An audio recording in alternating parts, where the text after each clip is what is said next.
Estamos en el libro de Santiago, por favor, Santiago capítulo 1. Vamos a leer el versículo 16 hasta el versículo 18. Santiago capítulo 1, versículo 16 hasta el versículo 18. Y nos vamos a enfocar en estos tres versículos nada más el día de hoy. Santiago capítulo 1, versículo 16 hasta el versículo 18. Dice así la palabra de Dios: amados hermanos míos, no erréis.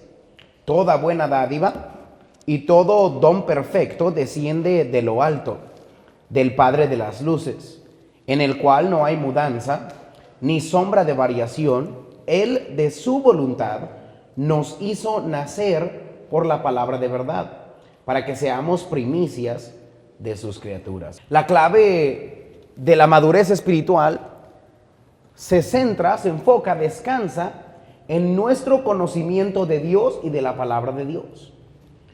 En otras palabras, entre más usted conozca de Dios y entre más usted conozca su carácter y entre más usted conozca de la palabra de Dios, bueno, más su madurez espiritual. No puede usted ser maduro espiritualmente sin conocer la Biblia. No puede usted conocer de Dios si no conoce la Biblia. No puede usted conocer el carácter de Dios sin conocer la palabra de Dios. Muchas veces los creyentes pueden ser engañados sobre el carácter de Dios. Muchos pueden ser engañados sobre lo que la palabra de Dios enseña.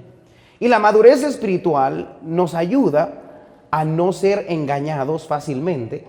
Y a pesar de las pruebas y tentaciones que pasemos en nuestra vida, nosotros podamos permanecer firmes. Ese es un creyente maduro. Santiago entonces, capítulo 1, versículo 16 al 18, nos enseña que Dios no es el autor del mal. Dios no creó el pecado, sino Él es dador de todo lo bueno. Él es inmutable. Ahí nos habla de su carácter bondadoso y nos enseña que su voluntad es nuestra transformación y nuestro crecimiento espiritual. El crecimiento espiritual significa entonces no ser inconstantes y no ser fácilmente llevado por todo viento de tribulación, de doctrina, de problemas de esta vida, de no ser engañados fácilmente a tener pensamientos erróneos de quién es Dios y qué dice la palabra de Dios, sino que nosotros estamos plenamente convencidos en nuestra mente de quién es Dios y qué enseña la palabra de Dios. Eso es ser maduro espiritual. Estamos hablando entonces del libro de Santiago. Vamos a recapitular tantito lo que hemos estudiado ya. El libro de Santiago comienza con la introducción en los primeros versículos y el autor del libro es el medio hermano del Señor Jesús. Él vivía en la misma casa que el Señor Jesús. Su padre era José, el carpintero. Su madre fue María. Hablamos de esto hace unas semanas. Y la Biblia nos enseña que Jesús tuvo muchos hermanos y también tuvo hermanas, medios hermanos y medias hermanas. La Biblia nos enseña que Santiago fue salvo después de ver la resurrección de Cristo Jesús. Y después de esto, él se convierte en el pastor de Jerusalén y escribe el libro de Santiago, ayudándonos con el propósito de crecer espiritualmente. Todo cristiano comienza su vida espiritual siendo un bebé en Cristo. Miren, nadie nace sabiendo todo lo que la Biblia enseña. Hay mucha gente que dice, no sé lo que la Biblia enseña. No se preocupe, no le dé vergüenza. Nadie nace sabiendo. Lo que nos debería dar vergüenza es que no queramos crecer y que no busquemos aprender más de la palabra de Dios. Entonces el libro de Santiago nos enseña a crecer espiritualmente. El versículo 13 al versículo 15, antes de llegar a este pasaje, nos explica, antes de eso nos explica acerca de las pruebas. Desde el versículo 13 hasta el versículo 15, después nos habla un poquito más de las pruebas. Y nos enseña que la primera lección, que las pruebas son necesarias para nuestro crecimiento espiritual.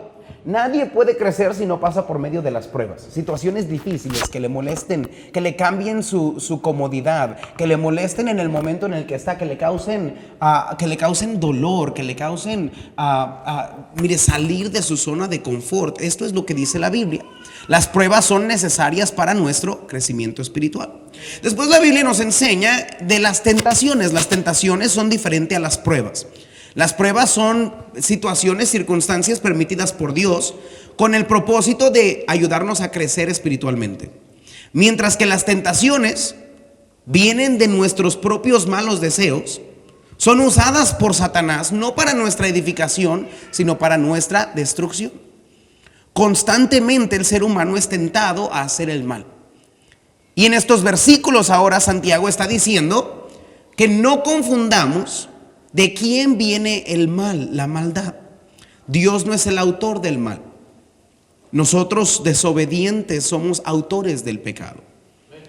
Y la Biblia nos enseña, las cosas malas no vienen de parte de Dios, sino todas las cosas buenas vienen de parte de Dios. Estos versículos están enseñándonos una verdad muy importante: que en medio de las pruebas, en medio de las tentaciones, no olvidemos quién es Dios y qué es lo que Él desea con nosotros. Esto nos demuestra entonces que es importante que nosotros conozcamos el carácter de Dios y la palabra de Dios para nuestro crecimiento espiritual.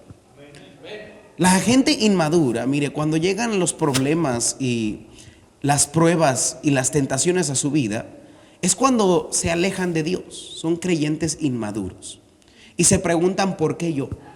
Se preguntan: si Dios es bueno, ¿por qué permite que esto me pase a mí? Se preguntan: si Dios es bueno, ¿cómo va a querer a una persona como yo?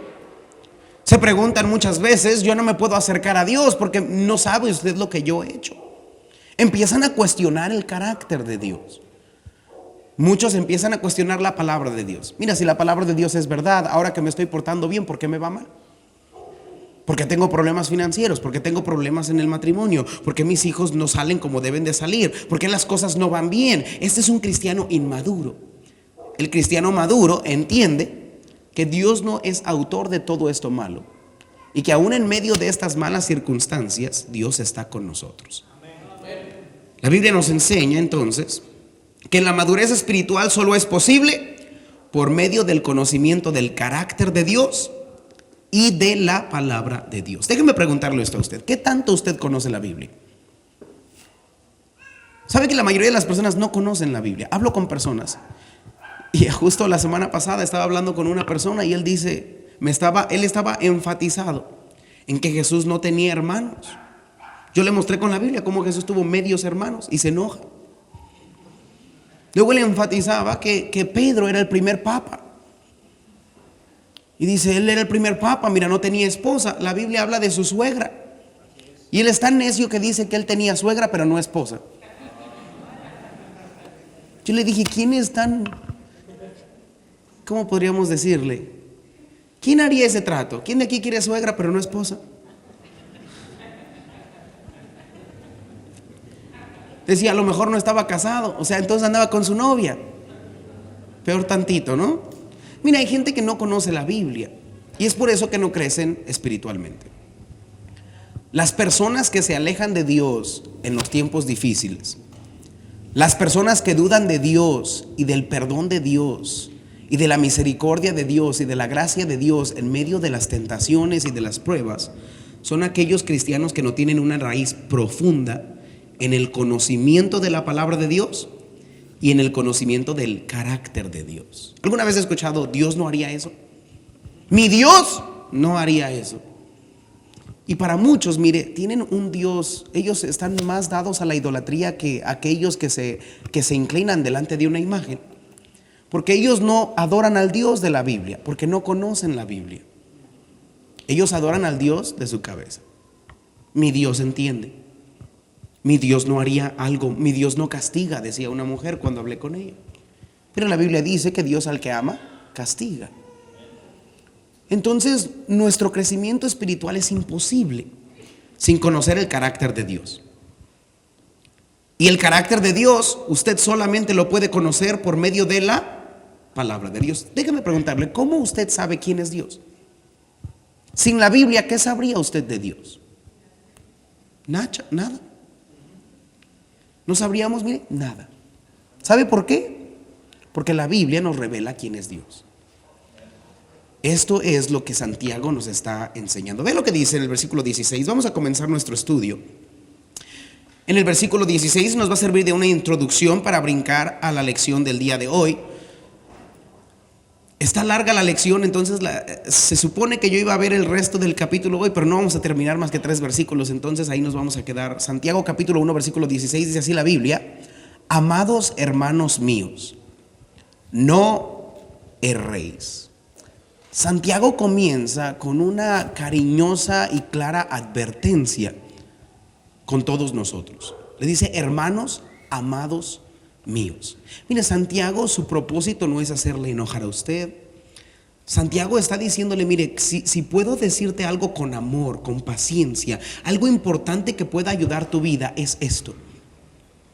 Y Santiago dice: amados hermanos cristianos, ya creyentes, que creen en la palabra de Dios, que creen en Cristo Jesús, le dice: no erréis. La palabra errar significa desviarse del camino. La Biblia lo que está diciendo, entonces, Santiago dice: no te alejes, no te desvíes. Le dice a los hermanos: mira, no te desvíes. ¿Sabe por qué? Porque la mayoría de los cristianos, en lo que vimos en los versículos pasados, entre la tentación y la prueba, es cuando se desvían de Dios. Viene la prueba financiera a su vida y entonces usted ya no puede ir a la iglesia porque no tiene tiempo, hay que trabajar. Viene un problema marital y entonces no voy a la iglesia porque estamos peleados. Viene un problema con los hijos, se desanima, ya no viene a la iglesia. El jefe le dice: tiene que trabajar, y usted no prioriza a Dios, prioriza el trabajo. Es usted amador del dinero, no amador de Dios, y entonces usted se olvida de los caminos de Dios. ¿Y sabe usted cuántos cristianos en la prueba se alejan de Dios? Por eso dice Santiago: hermanos, amados míos, no erréis. Miren, los momentos difíciles no son excusa para alejarse de Dios. Dice Santiago: no cometas este error de alejarte de Dios cuando más lo necesitas. Hay muchas personas que en medio de la tentación se alejan de Dios. ¿Sabe cuántas personas se alejan de Dios porque caen en la tentación? ¿Hicieron algo malo? ¿Pecaron una vez más el mismo pecado a lo mejor? Y en lugar de acercarse a Dios por misericordia, por gracia, para mejorar, para cambiar, para no desviarse al camino incorrecto, se alejan de Dios. Se amargan, se dan por vencidos. Algunos dicen: ¿cómo Dios va a aceptar a alguien como yo? Y se les olvida que el carácter de Dios es que Él es bondadoso, misericordioso. Y Él dice: mira, si alguno se equivoca, abogado tenemos para con el Padre. Él le dice: mira, acercaos al trono de la gracia, para que donde puedes encontrar oportuno socorro, misericordia, gracia. Dice la Biblia que Él perdona a todos. Entonces, en el tiempo de la tentación, aun cuando cae, no es tiempo de alejarse de Dios, es tiempo de acercarse a Dios. La Biblia dice: no erréis. Tristemente, muchos creyentes abandonan su fe cuando su fe es probada o cuando su fe fracasa ante las tentaciones. Cuestionan la palabra de Dios, si de verdad es verdad, si de verdad lo dice así, si es lo que significa, si de verdad deberíamos de vivir así. Cuestionan el carácter de Dios, de verdad Dios es así. Se cuestionan toda su fe y terminan desviándose. Mire, quiero explicarle esto, porque usted debe de comprender esto. En los tiempos de prueba y tentación es cuando más el diablo ataca a usted. Vaya conmigo a Génesis capítulo 3 versículo 1, porque quiero que vea cómo el diablo utilizó esta misma artimaña, y él ha usado estas artimañas, o sea, estrategias, desde, mire, el principio del mundo, para hacer alejar a los creyentes de los caminos de Dios. Él tiene una táctica ya muy vieja que los cristianos deberíamos conocer y estar alertas, atentos, para no caer en este mismo engaño. Esta es la estrategia de Satanás. Le hace dudar de la palabra de Dios y le hace dudar del carácter de Dios. Note lo que dice Génesis 3:1, hablando la serpiente, Satanás con Eva en el huerto del Edén, dijo así: pero la serpiente era astuta más que todos los animales del campo que Jehová Dios había hecho, la cual dijo a la mujer: ¿con que Dios os ha dicho no comáis de todo árbol del huerto? ¿Sabe cuál fue la primera estrategia de Satanás para hacer caer a Eva? Él dijo esta frase: con que Dios ha dicho. no comáis de todo árbol del huerto. Ahora no es lo que Dios había dicho. Eva lo corrige y dice, no, nada más del árbol de en medio, del bien y del mal no podemos comer, de todo lo demás podemos comer. Lo que el diablo estaba diciendo, tantas reglas tiene Dios para ti. ¿De verdad dice eso la Biblia? ¿Sabe cuántas personas dudan de lo que dice la palabra de Dios? Porque no conocen la Biblia. Y entonces el diablo es fácil engañarlo a usted. ¿Quién ha escuchado aquí? El pecado no es emborracharse. El pecado no es tomar, es emborracharse. ¿Ha escuchado eso usted? ¿Ha escuchado eso? Es la mentira más grande del mundo. El pecado es tomar alcohol. Verlo, dice la Biblia, es pecado. Compartirlo con alguien es pecado. Hay más de 150 versículos que hablan de eso. Pero Borrachos 1:1 dice, Jesús convirtió el agua en vino. ¿Sabe por qué caen la gente en estas artimañas? Porque no creen, no saben lo que la Biblia enseña. No son maduros espiritualmente, porque su madurez está ligada a su conocimiento de la palabra de Dios.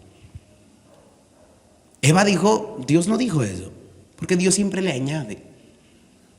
Muchos de ustedes piensan que hay muchas cosas que la Biblia enseña que no enseña, y hay muchas cosas que sí enseña que usted no cree que enseña. ¿Sabe por qué? Porque usted no lee su Biblia. Y estas personas que no leen su Biblia son fáciles presas para el diablo. Por eso usted falta a la iglesia, porque usted no sabe que la Biblia dice no dejando de congregarse. Por eso usted va al trabajo en lugar de ir a la iglesia, porque usted no comprende que la Biblia dice no se puede servir a dos señores, porque amarás a uno y aborrecerás al otro. No puedes amar a Dios y a las riquezas, no al diablo. Porque usted dice, no me voy a ir a una fiesta, voy a trabajar. No, es que la pregunta nunca es si sirve al diablo o a Dios, siempre es el dinero o Dios. Porque hay dos grandes motivadores en esta vida, Dios y el dinero. ¿Para qué vive usted? Hay muchas cosas que debemos aprender que dice la Biblia y solo así maduramos. Note el versículo 4. La segunda artimaña que usó diablo con Eva y que usa con gente el día de hoy es Génesis 3:4. Entonces la serpiente dijo a la mujer, no moriréis, sino que sabe Dios, que el día que comáis de él, serán abiertos vuestros ojos y seréis como Dios, sabiendo el bien y el mal. ¿Y saben lo que le dice el diablo? El diablo es un desvergonzado. Y él dice esto, mira, Dios no puso esta ley para que te vaya bien. No es para que estés seguro. No, Él puso esta regla para pararte de vivir la vida a su máximo potencial. O sea, Él no quiere que te diviertas, Él no quiere que mejores, Él no quiere que sigas adelante, que salgas adelante. Mira, si tú comes de este fruto, Dios sabe, vas a ser mejor. Vas a vivir una mejor vida, te vas a divertir más. Eso es lo que el pecado y el diablo siempre prometen. ¿Alguna vez has escuchado? Esa iglesia tiene muchas reglas.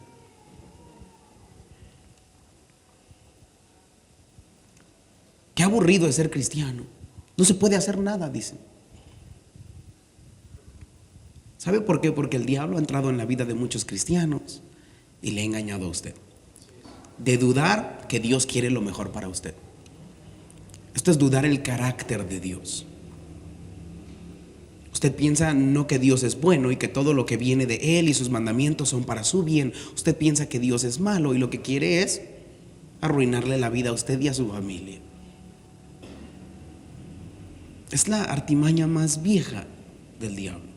Pero aún así seguimos cayendo ahí. No, el pastor me quiere allí en la iglesia todos los días. No lo quiero ni hoy aquí, imagínense. Pero no se trata de lo que yo quiero, ¿no? Se trata de lo que Dios quiere. Es que no venimos aquí, mire, yo no vengo para complacerle a usted y usted no viene para complacerme a mí. Venimos porque Dios dice qué es lo que debemos hacer. No se trata de nosotros. Dice la Biblia que Dios nos da su palabra para que nos vaya bien a nosotros. Yo no gano nada porque usted viva para Dios. Usted lo gana todo por vivir para Dios. Por eso dice la Biblia, no dejando de congregarnos, sino exhortándonos los unos a los otros a las buenas obras. Eso es lo que debemos hacer. Su matrimonio depende de que usted siga la voluntad de Dios. El futuro de sus hijos depende de que usted haga la voluntad de Dios. Entonces, nuestra madurez espiritual depende de nuestro conocimiento de la palabra de Dios y nuestro conocimiento del carácter de Dios. Ahora sí podemos entrar a la lección. Hay tres cosas que debemos conocer, tres verdades necesarias que debemos conocer para crecer espiritualmente. Número uno, el conocimiento de su palabra. Conocimiento de su palabra. La madurez espiritual depende de nuestro conocimiento y confianza en la palabra de Dios. Cuánto usted conoce la Biblia va a determinar cuánto usted crece espiritualmente. Esto es lo que dice Santiago. Él dice, mire, entre las pruebas y las tentaciones que son usadas por Satanás para alejarlo y hacerle dudar de la palabra de Dios, lo que lo va a mantener firme a usted va a ser una confianza y un conocimiento pleno de lo que la palabra de Dios enseña. Para que cuando usted, mire, caiga en la tentación, usted recuerde lo que Dios dice acerca de la tentación, de cómo acercarse a Cristo. Para que cuando usted pase por la prueba, usted recuerde lo que la palabra de Dios le enseña. Y así usted se mantiene firme, arraigado en sus creencias. Conocimiento de su palabra. Por eso, mire, nos dice Santiago que la palabra de Dios es divina. Note lo que dice el versículo 17. Toda buena dádiva y todo don perfecto desciende de lo alto. ¿Hablando de qué? Note lo que dice el versículo 18. Él de su voluntad nos hizo nacer por la palabra de verdad. Dice la Biblia, toda buena dádiva viene de lo alto. Todo lo que usted tiene que es bueno, Dios se lo dio.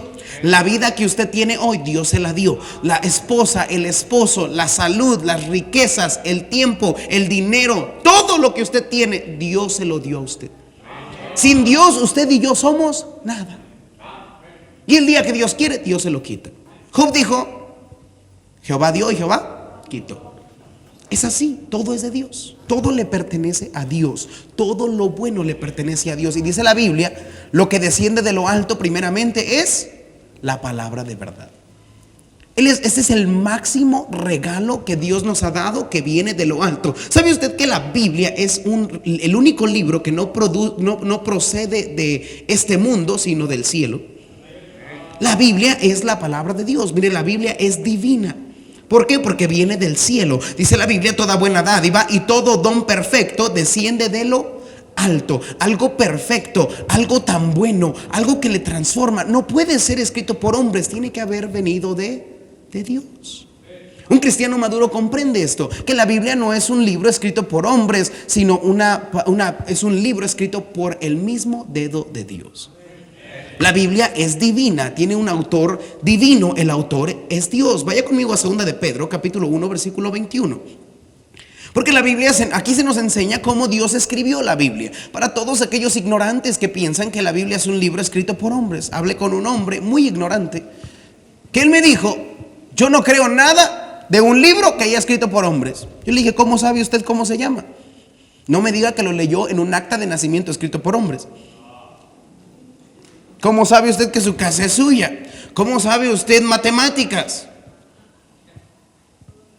Mire, hay gente tan ignorante que dice cada cosa, nada más por no querer someterse a Dios. El necio dice en su corazón, no hay Dios. Necios. Profesando ser sabios se hicieron necios, dice la Biblia. 2 de Pedro 1:21 dice la Biblia, porque nunca la profecía, o sea, la palabra de Dios, fue traída por voluntad humana, sino que los santos hombres de Dios hablaron siendo, note, inspirados. ¿Por quién? Por el Espíritu Santo. No por ellos, no es su inspiración. No dijeron, hoy me siento inspirado para escribir, entonces voy a escribir lo que yo quiero. No hizo eso. Fueron inspirados por Dios. Mire, inspiración significa el respiro de Dios. Quiere decir que es la mente y el corazón de Cristo. Eso es lo que es la palabra de Dios. Ahora yo sé que usted ha escuchado, es un libro escrito por hombres. La Biblia dice que no. Dice la Biblia en 2 Timoteo 3:16, se lo voy a leer, toda la escritura es inspirada por Dios. No parte de la escritura, no la mayoría, no las ideas ni los conceptos, toda la escritura es inspirada por Dios, por el Espíritu Santo, por medio de Dios. Dios nos lo dio. Ahora, si usted dice, ¿cómo se escribió la Biblia? Bueno, no se preocupe, siga leyendo. Dice la Biblia así, porque nunca la profecía fue traída por voluntad humana, note, sino que los santos hombres de Dios hablaron siendo inspirados por el Espíritu Santo. Dios utilizó a santos hombres para escribir la palabra de Dios. Cuando usted escribe su nombre y utiliza una pluma, ¿quién escribió su nombre, la pluma o usted? Si usted pone la pluma ahí a un lado, no escribe nada. Para aquellos muchachos que van a la escuela y piensan que así se va a escribir su tarea, así no funciona. Tú tienes que agarrar el lápiz y tú tienes que hacer la inspiración que mueve el lápiz para escribir una palabra. Eso es exactamente lo que Dios hizo con estos santos hombres. Escogió hombres de carácter, con buen testimonio, que murieron muertes horrorosas defendiendo lo que Dios escribió por medio de ellos. Y ellos agarraron el lápiz. Dios los agarró a ellos como el lápiz y escribió la palabra de Dios. Así es como es la palabra de Dios. Vaya conmigo a Mateo capítulo 1, versículo 22. Quiero que note, Dios dictó, los santos hombres simplemente la registraron.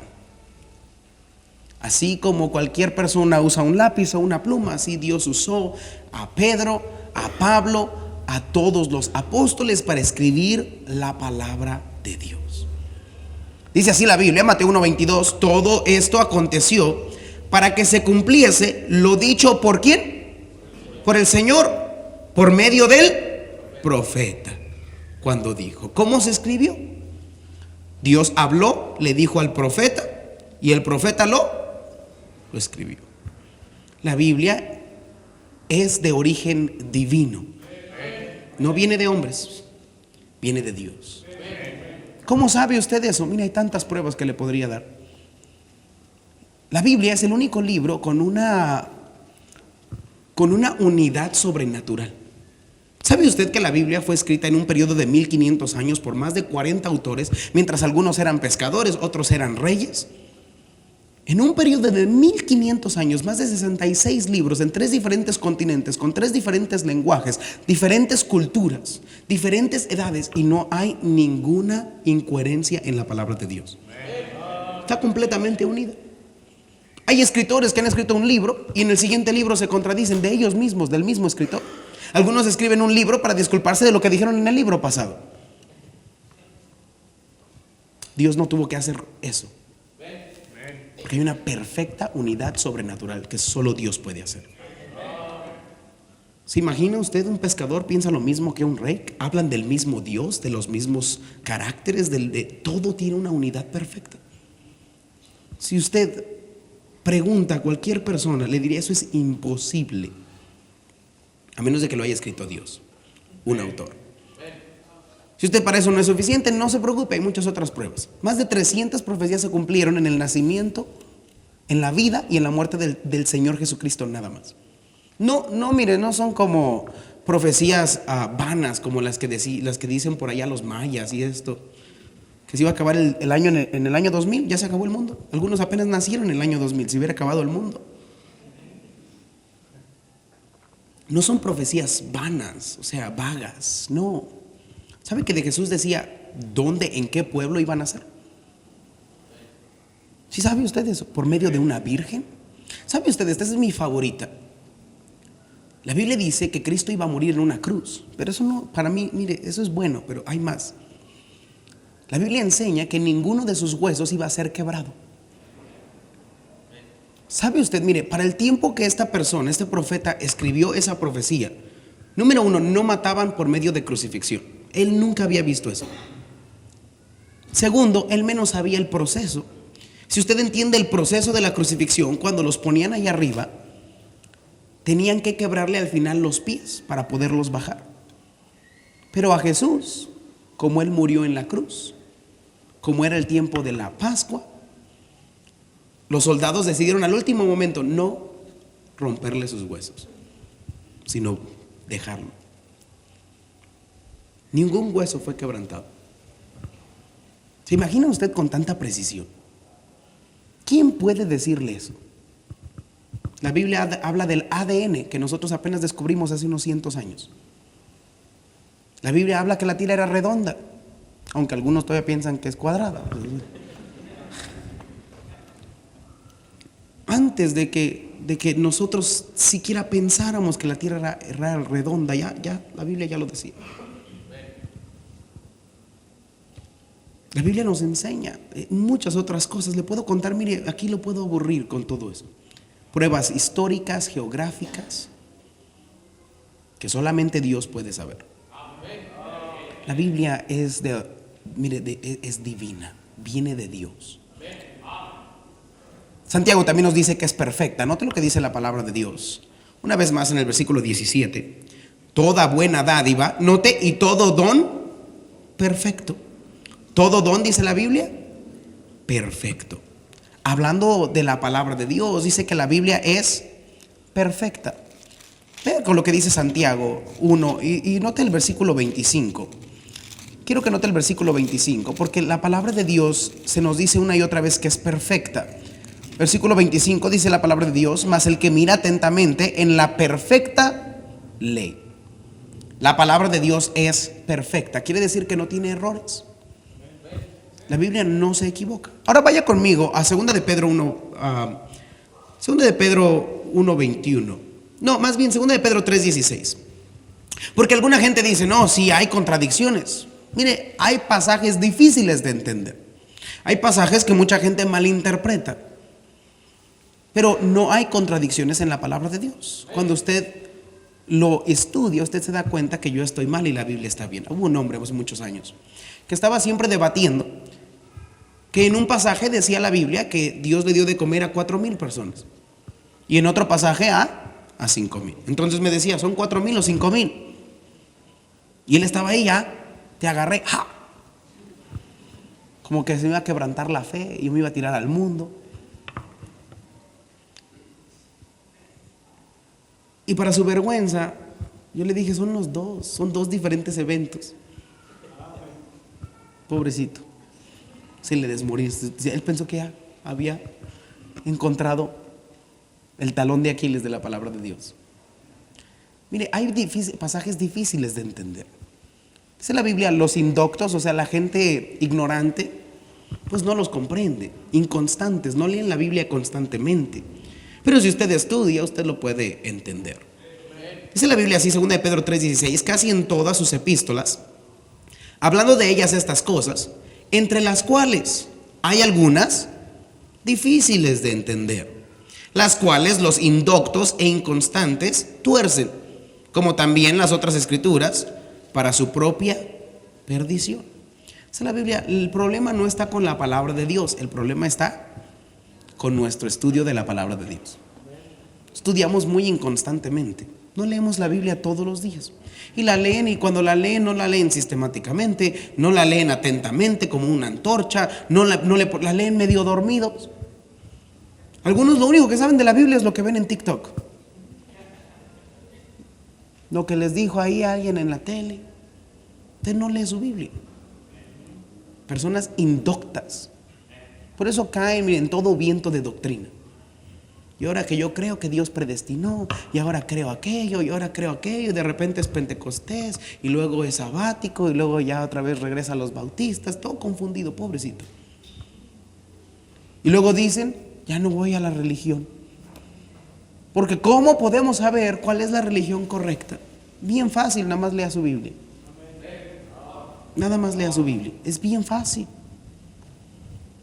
Nada más no tenemos que ser inconstantes, indoctos, tenemos que ser personas de estudio, que leemos la palabra de Dios, que aprendemos de la palabra de Dios, y usted, mire, crece espiritualmente. La Biblia enseña, todo se puede entender. La Biblia nos habla, mire, que Daniel, siendo el profeta, hubo pasajes que él no podía entender. Daniel capítulo 9 y capítulo 10 nos enseña cómo Daniel estaba tratando de interpretar una parte de la escritura hablando del fin de los tiempos. Esos son muy difíciles de entender. Pero ¿qué hizo Daniel? Él no tenía Wikipedia en ese entonces.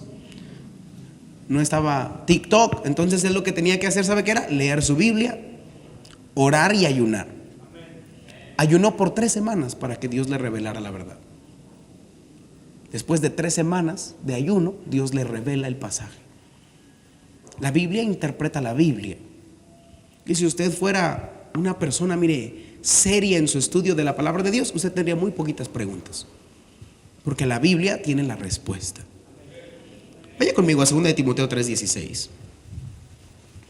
Porque mire, había un hombre llamado Timoteo que desde la niñez sabía las Sagradas Escrituras. Él conocía la Biblia. No necesita usted ser un erudito o un teólogo para entender las Escrituras. Desde la niñez puede entender usted las Sagradas Escrituras. Y las Sagradas Escrituras son perfectas, o sea, no tienen errores y también está completa.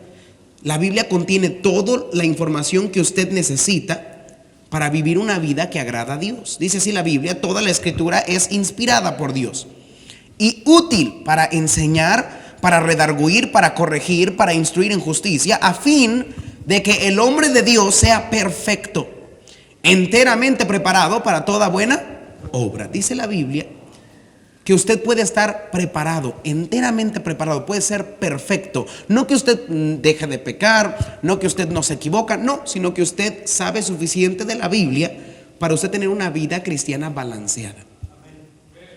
Una vida cristiana donde usted sabe qué es lo correcto, donde usted sabe qué es lo incorrecto, donde usted sabe cómo cambiar las cosas que usted tiene incorrectas y cómo permanecer en las cosas correctas que enseña la palabra de Dios. Enteramente preparado. Si le dicen predica, usted puede enseñar las Escrituras. Gana almas, usted lo puede hacer. Usted le preguntan del bautismo, usted puede voltear la Biblia y decir dónde está. Mire, eso es lo que todo cristiano debería de hacer. El hombre de Dios sea enteramente preparado para toda buena obra. Que alguien venga y le pregunte, háblame un poco de la adopción, háblame de la santificación, de la justificación, y usted debería de poder abrir el pasaje y enseñarle la Biblia. Siendo honesto con usted, probablemente muy pocos saben hacer eso. Y ya tienen años en la iglesia. Si lo parara en este momento, le daría vergüenza si yo le pago unas preguntas. ¿Sabe por qué? Porque usted no quiere estudiar la Biblia. Pero por eso, cuando venga la prueba y la tentación, usted deja de ser fiel a Dios, porque usted no está arraigado en el conocimiento de Cristo y de su palabra. Inmaduros espiritualmente. La Biblia enseña entonces que la Biblia es perfecta y mire, es verdad. Es verdad. Vaya conmigo otra vez a Santiago capítulo 1. Versículo 18. La Biblia le llama la palabra de verdad. Así como hay un programa en la televisión muy famoso. Dice así la Biblia, Santiago 1:18: Él de su voluntad nos hizo nacer por la palabra de verdad. ¿Qué es la palabra de Dios? Es verdad. Jesús dijo en Juan 17:17: santifícalos en tu verdad. Tu palabra es verdad. La Biblia es la brújula que nos enseña lo que es correcto y incorrecto. La Biblia es la brújula hacia la verdad. Hay gente que piensa que la verdad es relativa. O sea que no hay una verdad absoluta. Usted casi decide su propia verdad. Y entonces es una guerra de opiniones. La Biblia dice no es así. La verdad es absoluta. Hay cosas que absolutamente están mal. Y hay cosas que absolutamente están bien. ¿Cómo sabemos eso? No por medio de su opinión, ni por medio de lo que a usted le gusta, porque ahí va a haber una guerra de opiniones. Un orgullo, el que tenga el orgullo más grande gana. Así no funciona. Nosotros leemos la Biblia y lo que dice la Biblia es verdad. La Biblia nos dice la verdad acerca de la creación. En el principio, Dios creó los cielos y la tierra. Para todos aquellos que no saben qué es la verdad, si vienen del chango o Cristo los creó, si se rascan así y empiezan a hacer soniditos raros, pues a lo mejor vienen del chango. Pero aquellos que tenemos, mire, la imagen de Dios, creados a su imagen y semejanza, nosotros fuimos creados por Cristo. Hubo un hombre que me dijo, no, todo se creó de la explosión. Él piensa que del caos viene el orden. Entonces a él, mire, yo le dije, un albañil le va a venir a decir a usted su plan para construirle su segundo piso. Le vamos a prender el gas, le prendemos un cerillo, ¡pum!, una mansión le va a salir ahí. ¿Verdad que no? Del desorden nunca viene el orden. No puede pasar así. ¿Se imagina usted una explosión le creó a usted? ¿Cuándo fue la última vez que usted vio una explosión que creó algo bonito? ¿Verdad que no pasa así? Un montón de gases. No funciona así. Todo diseño tiene un diseñador. Si usted ve un carro, usted no dice, después de miles y millones y millones y millones de años, probablemente las piezas cayeron en el lugar esencial para crear ese bello vehículo. Usted no dice eso. Usted dice, es el carro de alguien, lo estacionó en mi casa, quítenlo de aquí. Así dice usted, ¿no? ¿Por qué? Porque todo diseño inteligente tiene a un creador inteligente. A lo mejor ellos no son diseños inteligentes, probablemente, es la verdad. La Biblia nos enseña la verdad. Número 2, escriba ahí, conocimiento de su carácter. Primero conocemos entonces la palabra de Dios. ¿Cómo usted va a madurar espiritualmente? Conociendo la palabra de Dios. Ahora mire después, conociendo su carácter. Las pruebas y las tentaciones son usadas por Satanás para hacer dudar al cristiano del carácter de Dios. La madurez espiritual depende de nuestro conocimiento y nuestra confianza en quién es Dios y cómo se comporta Dios, basado en lo que conocemos de Él por la Escritura. Primeramente, mire, Santiago dice que Dios es bondadoso. Bondadoso quiere decir, se refiere a una persona que naturalmente es amable, generosa, compasiva, buena. Dios es bueno. Eso es lo que enseña Santiago. Note lo que dice la palabra de Dios en el versículo 17. Toda buena dádiva y todo don perfecto desciende de lo alto. Note, del Padre de las luces. La Biblia dice que todo lo bueno viene de Dios. Un árbol malo no puede dar buenos frutos y un árbol bueno no puede dar malos frutos. Jesús, es imposible que Él se comporte de una forma injusta, de una forma mala. Dios nunca busca algo negativo para su vida, siempre busca todo lo positivo. Él es bueno. Por eso las tentaciones no vienen de Él, dice la Biblia. Por eso las pruebas vienen permitidas por Dios, porque las pruebas nos mejoran, las tentaciones le destruyen. Dios no tiene parte con la tentación del pecado. Dios no tienta. La Biblia enseña, Dios es bueno. Esto es lo que usted debe de recordar. Mire, en medio de las pruebas, Dios es bueno. Dios le escucha. Dios está ahí. Dios le cuida. Dice la Biblia, Él no te deja ni te abandona. La Biblia nos enseña, en medio de las pruebas, usted puede confiar en una cosa, que usted verá la bondad de Jehová. Tarde o temprano, mire, sale el sol, Dios está ahí, cerca de usted. La tormenta no significa que Dios no está ahí. La presencia de los problemas no significa la ausencia de Cristo en su vida. Es normal, ahí está Dios con usted. Por eso usted debe de recordar que no pase lo que pase en su vida, Dios ahí está en medio de nosotros. Por eso dice la Biblia, nunca te dejaré ni te desampararé. No hace eso las pruebas en nuestra vida, el dudar si Dios está ahí. No piensa usted, si Dios es bueno, si Dios me quiere tanto, ¿por qué me deja pasar por esto? ¿Sabe por qué? Porque nos falta conocer su carácter. Dios nos ama, dice, nada nos puede separar del amor de Cristo. Mire, en todo momento en el que usted esté pasando, Dios ahí está con usted. Vaya conmigo a Mateo 7:7, porque Santiago usa una frase para explicarnos su bondad, y él dice, el Padre de las luces. Dios es nuestro Padre, usted es la luz. Y lo que está diciendo Santiago es que Él es nuestro Padre. Santiago está diciendo que así como los padres que tenemos hijos carnales, amamos a nuestros hijos y somos buenos y queremos lo mejor para nuestros hijos, así Dios quiere lo mejor para usted. Dice la Biblia, Mateo 7:7, pedid y se os dará, buscad y hallaréis, llamad y se os abrirá, porque todo aquel que pide recibe, y el que busca halla, y al que llama se le abrirá. ¿Qué hombre hay de vosotros que si su hijo le pide pan le dará una piedra? ¿Alguien aquí, su hijo le pide pan, usted le da piedras? Hay crueles hombres aquí. O si le pide un pescado, esta sí está divertida, le dará una serpiente. Pues si vosotros, siendo malos, sabéis dar buenas dádivas a vuestros hijos, ¿cuánto más vuestro Padre que está en los cielos dará buenas cosas a los que se las pidan? ¿Sabe qué dice Dios? Que nosotros a veces dudamos que Dios sea tan buen Padre como nosotros somos padres, cuando deberíamos estar convencidos que Dios es mejor Padre de lo que usted y yo somos padres. ¿Se preocupa usted por sus hijos? Dios se preocupa por usted. ¿Quiere usted ayudar a sus hijos? Dios le quiere ayudar a usted. ¿Usted quiere lo mejor para sus hijos? Mire, a veces más de lo que ellos quieren, lo mejor para ellos mismos. Así es Dios con nosotros. Mire, que le haga esperar por una bendición no quiere decir que Dios no le ama.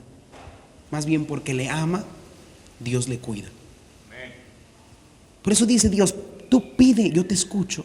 Él lo quiere escuchar. Él conoce su situación. Él conoce su problema. Él conoce por lo que usted está pasando. Él sabe lo que está pasando en este mundo. Él sabe cuando usted está triste. Él sabe cuando usted cae en pecado. Él está ahí, mire, a un lado de usted como un padre amoroso, diciendo: mira, pide, dime, yo ahí estoy contigo. Y Él dice: mira, sí, si tú eres padre, tú puedes entender un poquito del amor que yo tengo por ti. Así es Dios. Por eso, mire, cuando nosotros vemos los mandamientos de Dios, una persona madura no los ve como reglas. Lo vemos nosotros como una carta de amor de un padre para su hijo. Hay cosas que usted no le permite hacer a sus hijos. Hijo, no hagas esto. Hijo, no te juntes con él, no hables así. Ve a la escuela, come bien, pon atención. ¿Sabe por qué los padres dicen eso? Porque ellos aman a sus hijos. No quiere que sufra. Quiere evitarle usted a su hijo a lo mejor cicatrices que usted tuvo, dolores que usted pasó. Dios le ama más de lo que usted ama a sus hijos. Y todos los mandamientos en la palabra de Dios son una carta de amor de un padre a un hijo, diciéndole: no haga eso, te va a lastimar. Mejor, mira, ve a la iglesia, te va a ayudar. Honra a tu padre para que te vaya bien, seas de larga vida sobre la tierra.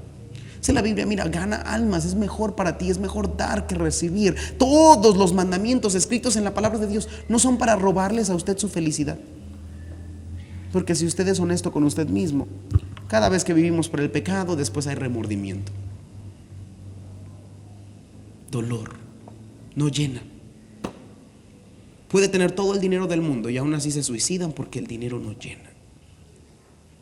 Pero cuando uno vive para Dios, Dios le dice: es la mejor vida que puedes tener. Jesús dijo esto: yo vine para darles vida y para que la tengan en abundancia. La mejor vida que usted puede vivir es bajo los mandamientos de Dios, porque Dios es bondadoso. Dice la Biblia que Dios es inmutable. Note lo que dice Santiago 1:17: toda buena dádiva y todo don perfecto desciende de lo alto, del Padre de las luces. Note esta frase: en el cual no hay mudanza ni sombra de variación. Esto quiere decir que Dios es incambiable. Dios no varía. Así como usted ha conocido personas que de repente están de buenas y lo aman y 5 minutos después lo odian. No sé si usted los conoce, se llaman mujeres. Sí pasa así. También los hombres somos así. Usted a veces le gusta algo y después ya no le gusta. Antes a mí, mira, yo odiaba la leche. Yo estoy en mi cabeza que odio la leche. Pero después me doy cuenta que todo el café que tomo trae leche. Como que no me conozco muy bien. ¿Sabes? Nosotros cambiamos constantemente. Dios no cambia. Ese es uno de los atributos de Dios. Dice Malaquías: porque yo, Jehová, no cambio. Dice la Biblia que Él no es como hombre, Él no mentirá. No es hombre para que mienta ni para que se arrepienta. Él no cambia de opinión. Lo que Él dijo que es pecado hoy, es pecado mañana. Lo que Él dijo que le lastima hoy, le lastima mañana. Lo que Él dijo que es bueno hoy, es bueno para usted mañana. Dios no cambia. Lo que le agrada a Él siempre le va a agradar. Nosotros podemos vivir una vida estable, fundamentada en la palabra de Dios, sabiendo que Dios no cambia. Esto es lo mejor que podemos hacer. Hay padres que cambian y le dicen a sus hijos: hazlo así, y luego se te olvida. ¿Quién te dijo que lo hicieras así? Pues tú. ¿Para qué dije eso? Usted cambia, ¿no? Es difícil agradar a una persona así, pero a Dios es fácil agradarlo, porque Dios nunca cambia. Gracias a Dios que Dios no cambia.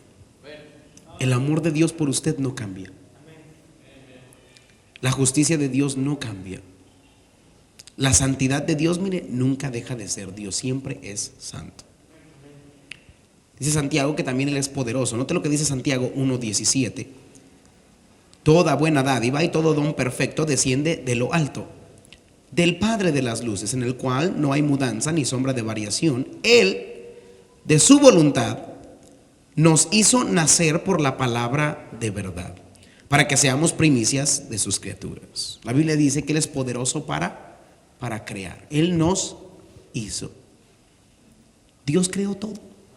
Él es suficiente, poderoso para crear todo. Dice la Biblia que con su boca Él dijo todo, sea la luz, y fue la luz. Así de poderoso es el Dios que nosotros servimos. Él es la imagen de Dios invisible, el primogénito de toda creación, porque en Él fueron creadas todas las cosas, las que hay en los cielos y las que hay en la tierra. Todo Dios lo creó. Y dice la Biblia que todo Él lo sustenta. Dice la Biblia, si Él no estuviera, nada estuviera aquí hoy. Todo lo sustenta Dios. Él es antes de todas las cosas, y todas las cosas por Él subsisten. Santiago está diciendo esto: Dios es poderoso. Él te creó. Él es poderoso, mire, para salvar. Recuerda lo que Pablo le dijo a Timoteo: por lo cual asimismo padezco esto, pero no me avergüenzo, porque yo sé a quién he creído y estoy seguro que Él es poderoso para guardar mi depósito para aquel día. Dios es poderoso para crearle a usted. Dios es poderoso para salvarle a usted de la condenación del infierno.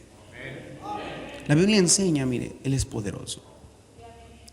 Lo que Santiago está diciendo es: en medio de las pruebas financieras, pruebas maritales, pruebas en el hogar, pruebas de salud, pruebas emocionales, en medio de todas esas pruebas, recuerda que Dios es bueno, Dios no cambia, y Dios es poderoso para sacarte de ahí. Esto es lo que un cristiano maduro recuerda en medio de las pruebas. La fe viene por el oír, y el oír de la palabra de Dios. Entre más usted lee su Biblia y entre más usted conoce de Dios, usted más conoce del carácter de Dios.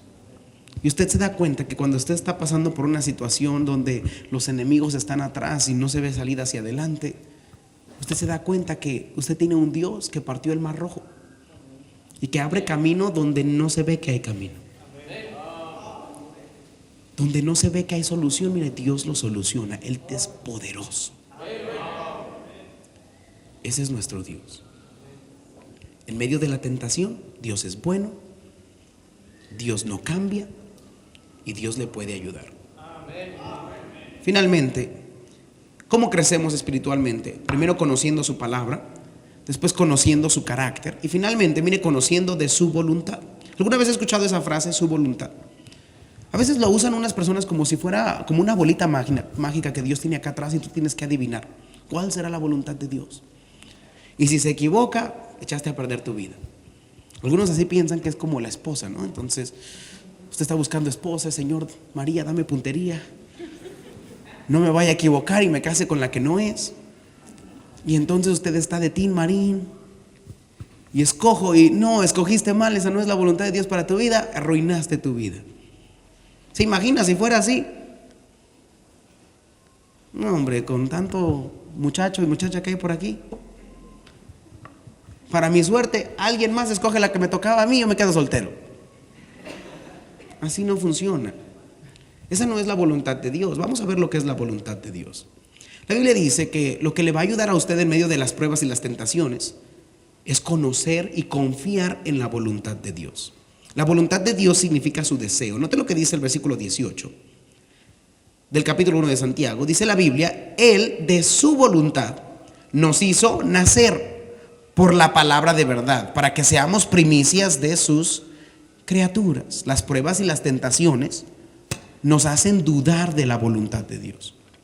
Usted puede ponerse en los zapatos de un hombre llamado José, donde Dios le dice que el plan de Dios para su vida es que él iba a ser el segundo después de Faraón, que sus hermanos se iban a arrodillar delante de él. Y entre más va pasando la vida, en lugar de acercarse más a su sueño, primero sus hermanos lo odian, lo meten a un calabozo, ahí está en el pozo. Después lo venden como esclavo y cada día parece estar más lejos de la voluntad de Dios. Después lo venden como esclavo, después de venderlo como esclavo le levantan un falso y termina en la cárcel. Usted pensaría que está cerca del sueño que Dios le dio, porque así piensa usted ahorita: estoy más lejos del éxito de lo que puedo imaginar. Pero después de unos días, meses, José está como segundo después de Faraón. ¿Sabe por qué? Porque el plan de Dios nadie lo puede detener si usted confía en la voluntad y el plan de Dios. Pero eso es lo difícil, ¿no? Confiar, esperar. Ahí está el hombre soltero, pobrecito. Míralo nomás, llorando. No tiene dinero, no tiene carisma, pobrecito. Entonces él le va a ayudar a Dios y en lugar de buscar y esperar, va a ir a ayudarle y buscar una filistea por allá afuera. Y entonces se sale de la voluntad de Dios y cuando menos se da cuenta, tiene una vida que no es perfecta y agradable.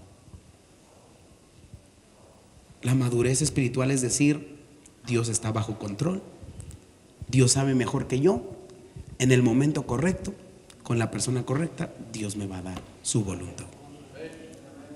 Es la Biblia, su voluntad. Ahora, ¿cuál es su voluntad? Primeramente, su voluntad es que todos sean salvos. Él dice en la Biblia en el versículo 18, Él de su voluntad nos hizo nacer por la palabra de verdad. La voluntad de Dios no es que ninguno vaya al infierno. Hay algunas personas que enseñan que Dios creó a algunos para ir al cielo y otros al infierno. Esto es una mentira más grande de lo que usted se puede imaginar. Dios no hizo eso. Dios nos creó para nosotros tener comunión con Dios a todos. Vaya conmigo a 2 de Pedro 3:9. Porque hay personas que no comprenden eso. Por eso Santiago dice, no erréis. No caigas, no te desvíes de estas falsas doctrinas que enseñan lejos de lo que la Biblia enseña.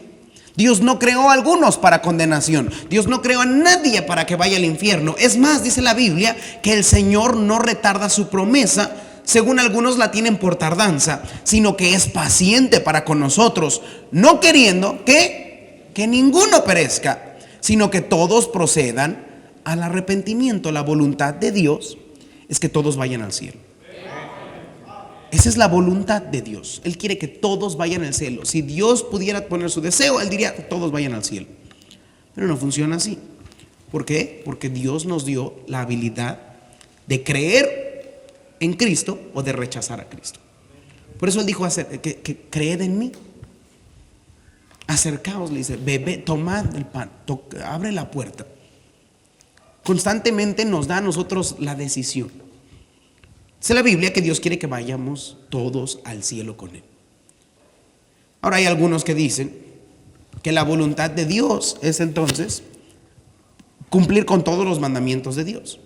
Y entonces usted no cumple con todos los mandamientos de Dios y el que hace la voluntad de mi Padre, ese va al cielo. Entonces si usted no hace la voluntad de su Padre, que son todos los mandamientos, usted o no es salvo o pierde la salvación. Eso no es lo que Dios enseña. La voluntad de Dios no es que usted obedezca toda la escritura, no para salvación. Vaya conmigo a Juan capítulo 6, versículo 35. Quiero tomar el tiempo de explicarle esto, porque hay gente que piensa que se puede perder la salvación, que si no te portas bien, que si pecas, y no sé si ellos se creen perfectos, pero creo que todos hasta este momento pecamos. ¿Se imagina si dependiera de nuestro pecado? ¿Para qué somos salvos? Mejor ya mándenme al infierno.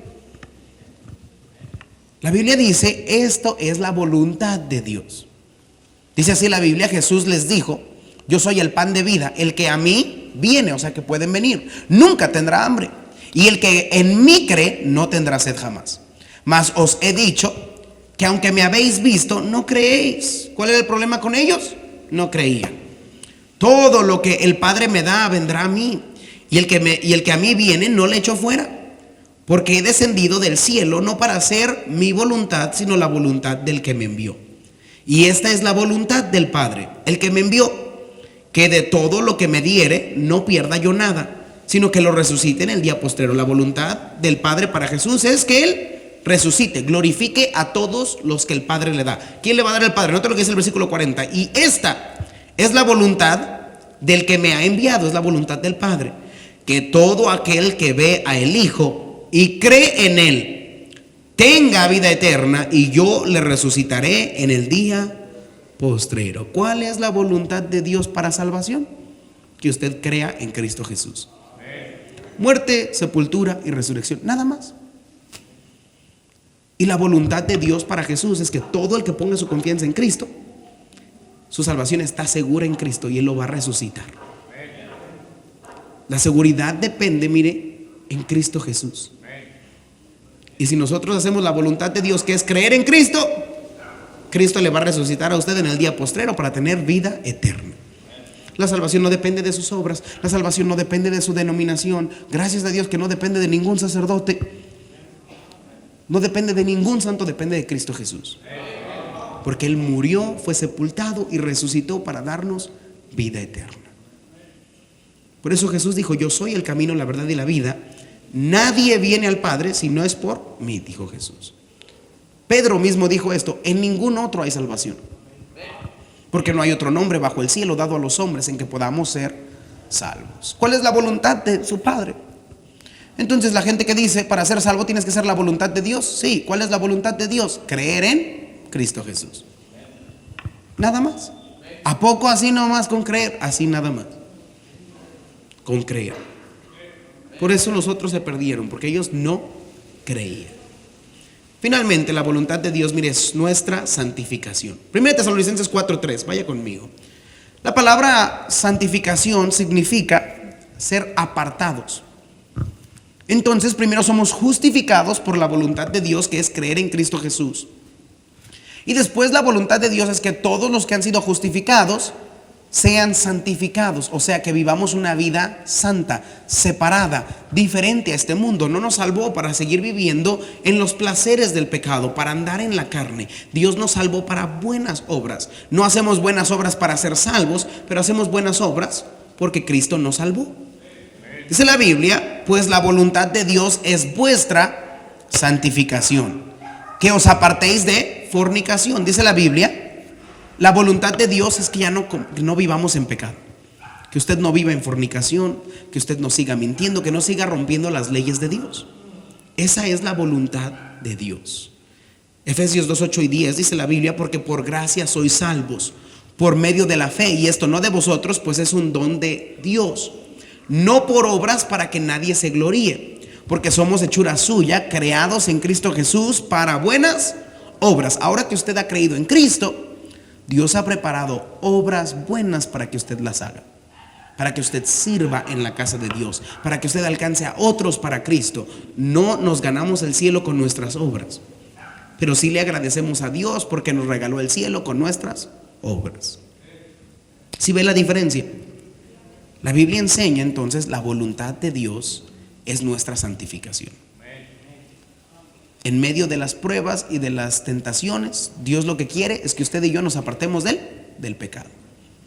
Usted tiene que examinar su vida todos los días y decir: que estoy haciendo mal, que desagrada a Dios, quitarlo de mi vida. Esa es la voluntad de Dios. Que son cosas que sí debo de hacer y debo de añadirlas.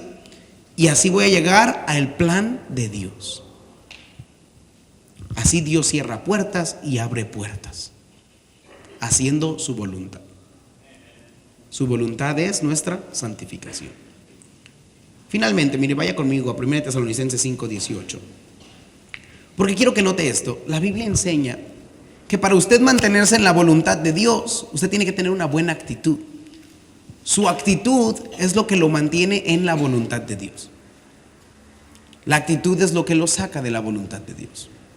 Note lo que dice la palabra de Dios: dad gracias en todo, porque esta es la voluntad ¿de quién? De Dios, para con vosotros en Cristo Jesús. Dice la Biblia que la actitud con la que usted pasa por las pruebas, la actitud con la que usted pasa por las tentaciones, la actitud con la que usted hace lo que hace todos los días, obedecer los mandamientos, su actitud es lo que lo mantiene o lo aleja de la voluntad de Dios. Porque muchos cristianos se alejan de la voluntad de Dios por enojones, porque tiene una mala actitud. Dice la Biblia: así no debería de ser. Si usted se va a mantener en la voluntad de Dios, no puede haber amargura en su corazón, no puede haber orgullo en su corazón, no puede haber, mire, una falta de perdón en su vida. Tiene usted que tener una buena actitud y obedeciendo felizmente los mandamientos de Dios. Poco a poco Dios lo guía. Es como un GPS que le dice izquierda, derecha, y llega a donde debe de llegar. Y la voluntad de Dios, de acuerdo a Romanos 12, es buena, agradable y perfecta. ¿Quién de aquí quiere una vida buena, agradable y perfecta? Entonces tenemos que vivir en la voluntad de Dios, obedeciendo su palabra, conociendo la Biblia. ¿Qué tanto usted conoce a Dios y su Biblia? Vamos a orar. Señor, gracias por este día que tú nos das. Gracias.